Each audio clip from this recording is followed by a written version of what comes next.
Hello everyone, Yuri Matzo here, and today we are with my 2018 Honda Ridgeline RTLE, and we're going to be comparing the stock air intake box versus the aftermarket AEM air intake.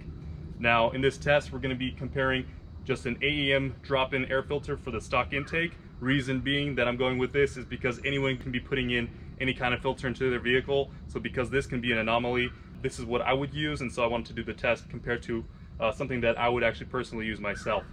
Now, and obviously we'll have the cone filter for the AEM aftermarket intake.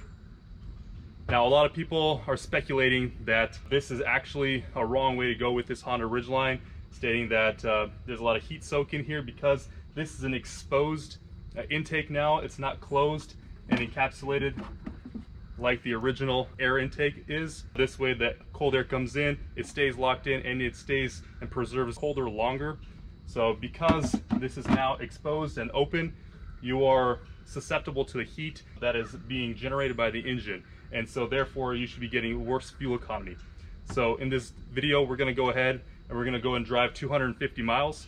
Then we're going to go ahead and we're going to swap out the air intakes. We're going to do the exact same test, and we're actually doing this all on freeway. This way it's going to be the least amount of variances, because if we're going to do stop and go in the city, the stoplights can be a different time and you can be sitting at idle for a lot longer, and it can affect the fuel economy. So we're just going to be doing freeway driving only. This way we can minimize and keep it as accurate as possible.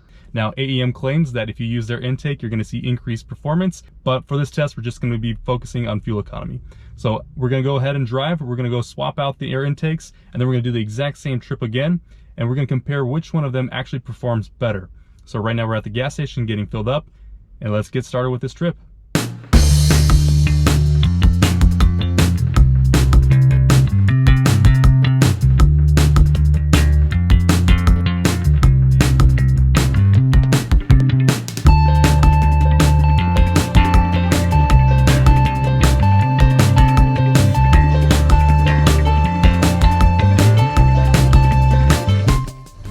Alrighty, so the first trip took 234.8 miles, and the system averages 31.6 miles per gallon.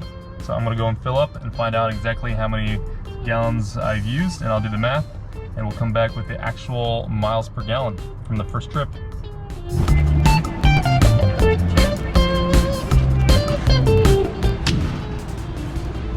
Alright, so now that I have the AEM intake installed, I'm here back at Costco. We're going to go fill up. We're going to do the second portion of this trip, and then we're going to find out which one gets better fuel economy.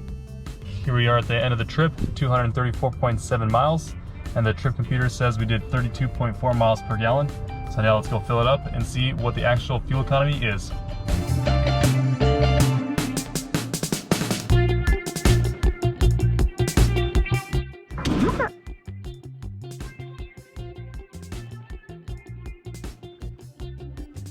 Alright, so we're done with the test and the results are in. So starting off with the original OEM AIRBOX, the trip computer estimated that it was 31.6 miles per gallon, but after the math, and I've done the calculation, it actually came out to be 30.02 miles per gallon, which is actually very astonishing that the Honda is getting such good fuel economy for long distance. Again, this is only just for freeway driving. This is not in the city, so the city would be much worse, but it just goes to show you that this is such a fuel efficient truck.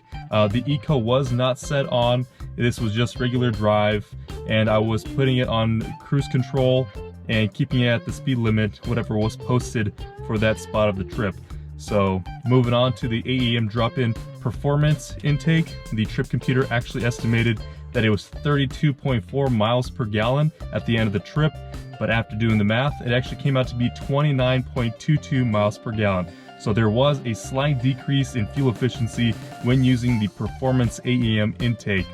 Now it's only a 2% decrease, so is it substantial? Not really, but if you are looking for fuel efficiency, then this AEM intake is not going to cut it. Over the course of many years, this is going to add up, and it's just going to be better just to keep the original OEM AIRBOX. So I hope that you guys enjoyed this video. If you like this video, please hit that like button and consider subscribing to the channel to see more videos like this. Thank you guys for watching.